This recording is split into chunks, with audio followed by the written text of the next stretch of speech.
Okay, the first thing you'll need to do is get yourself marked up with a couple of lines. The first line should be 10 inches from the wall to the outside edge. Your next line will be 60 inches from the wall to the inside edge if you're male, and then 55 inches from the wall to the inside edge if you are female. This same line is going to be used regardless if you're scaled to RX.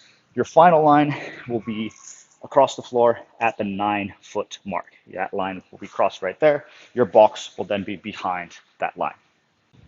So like we mentioned previously, the difference between last year's wall walks and this year's wall walks is the distance of the line. It is now no longer measured with your shoulder, which means that regardless of how tall you are or how short you are, that line is going to remain a constant distance. So it is no longer necessary for you to get your heels flat on the wall when you're measuring, because it's completely irrelevant. So let's talk about the scaled movement standards first.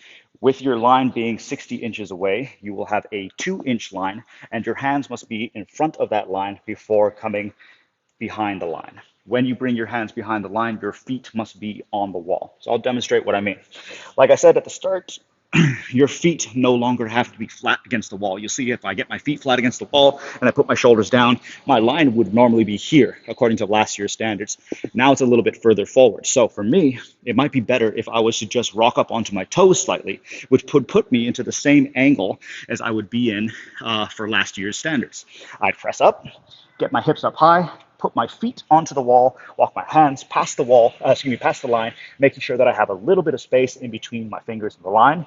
Again, if I'm touching the line here, that's a no rep. I could just pull my fingers back and that would be a good rep. From there, I put my hands back in front of the line, bring my feet back to the floor, bring my chest to the floor, and that would complete my scaled repetition of the wall walk. So biggest things to note are coordination is going to be key here, making sure that you're not moving your hands until you've gotten both your feet onto the wall. The things I'd like you to try to practice are what position works best for you.